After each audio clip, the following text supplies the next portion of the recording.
Simon Goodwin, it's the big news. Yesterday morning, we went to air with it just at the end of the show. He is out of there. Gone as the coach of the Melbourne Football Club. Oh, look, I was disappointed. There's no doubt about that. But I'm disappointed because I think we're a hell of a lot closer to turning our club and team back into a contender again than what people think. And I'm disappointed that I'm not able to work with this great bunch of players that I know that we've developed and spent a lot of time developing over time. And I'm disappointed I'm not going to be a part of that. But, ultimately that's the board's decision. That was a really proud and at times emotional Simon Goodwin speaking at his media conference alongside Brad Green, the president of the footy club. Yesterday, former D's captain, legend of the club, David Neitz, joins us for his reaction. Nita, good morning. Good morning. Good morning, Clinton, Loz and Jace. Hello, mate. How are you? It was obviously a massive day yesterday with the announcement of Simon. So, but gee, what an amazing effort that he's actually contribution he's made to the Melbourne Footy Club. My generation and many generations couldn't get the job done, and he and his boys got it done in 2021, which is just enormous. So, deserves a huge amount of respect. Were you surprised by his sacking, Nita?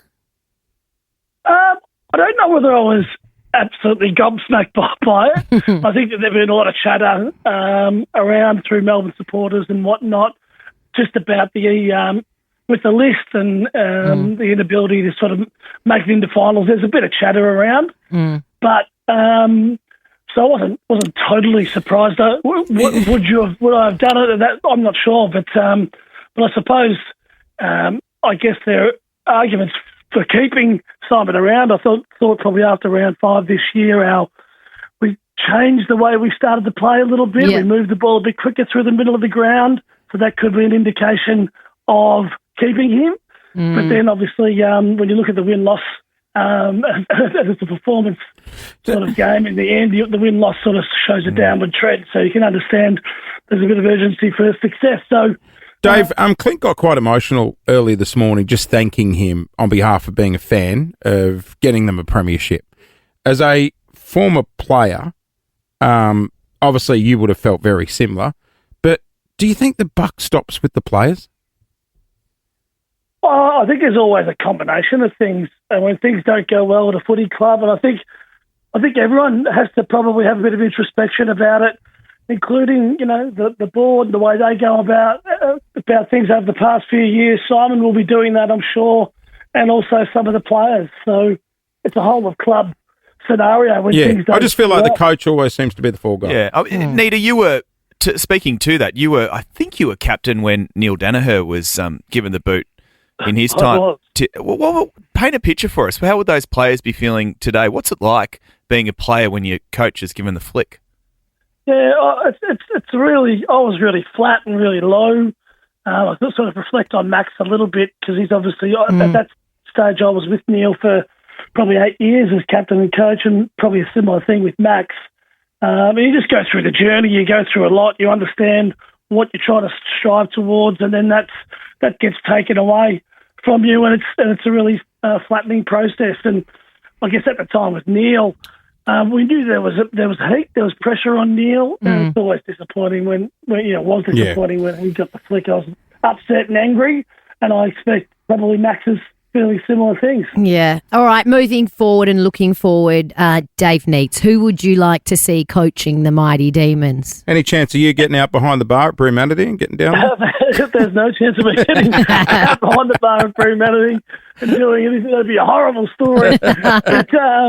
But no, look, there's plenty of candidates. John Longmire, Nathan Buckley, Kenny Hickley's available. Come on, seeing Bucks in the red and blue feels like sacrilege. Wouldn't that agitate the Magpie fans? Probably if you went to Carlton coaches still going around, but something like that, that'd be even worse. But yeah, look, someone like him would be fantastic, I'm sure. And there's always good up-and-coming coaching talent around. So as long as the club go through a process get that right, I'm sure Brad Green as the president's got a lot of care, and Steve Smith coming in as the new president, got a lot of care about the club. So money talks as well, guys. Money talks as Oh, well. I'd love to see Nathan Buckley coaching Melbourne. I mean, it could do it The with the Melbourne dollars. fans. My goodness. Just one last one, and you mentioned Brad Green. He's one of our mates here on the show as well, and a personal friend of Lauren and myself. I mean, he carried himself really well yesterday, but he did mention that the club needs a fresh voice, a new voice going forward. I mean, is this a change Melbourne needs, Nita? Oh, look, I can see that. It's been 9 years and the performance is sort of going in a downward trend. So yeah, I can certainly see that. But look, as I say, Brad, I think he's done a really good job. His communication with the fans and the supporters has been exemplary, and I know his heart's in the right place. Yeah. So he would not have made the move lightly. He would have considered it thoroughly, and obviously he and the board believe that's the right way to go. All right. Well, look, David Neitz joining us there, former D's legend. Owner of a great pub, Brewmanity I here was in about to South say, Melbourne. He's still serving those Get amazing, down there, guys. amazing dim sims down there, Oh, Nita. the dimmies. Dimmers. Yeah, we've got those going. Got plenty of new brews happening as well. So get down there, guys. You've been shouting the bar, Nita. You're a bit raspy this morning. I'm very raspy this morning. I've just got a bit of a cough and cold going around. But I was going to say it's more a sexy voice than Do you need me to anything come else. and take the management shift for you so you can have a lie down? No, don't let Chase work there. He'll just eat all the dim sims. Yeah, you'll be bleeding cash. David Neitz joining us on the air. Always good to chat, mate. Thanks for your time. cheers, guys. See you, mate. Nita. And Brewmanity, cracking spot there in South Melbourne. Cracking If you haven't spot. been there, get down there. He's a cracking bloke, Dave Neitz. You know, he used to play in our mixed netball team. Yeah. And then he got vertigo and he kept falling over. He got dizzy. we had to get him out of Hey, goal attack. How'd he get with the Smart. bib? We played him centre half forward. Oh, That's yeah. slash Big goal man and a attack. little bib. The netball bibs were pretty tight. Yeah. Are you still there, Dave? Oh, still on. Sorry. Jason Lauren. Jason Lauren. Wake up feeling good. Follow them on the socials.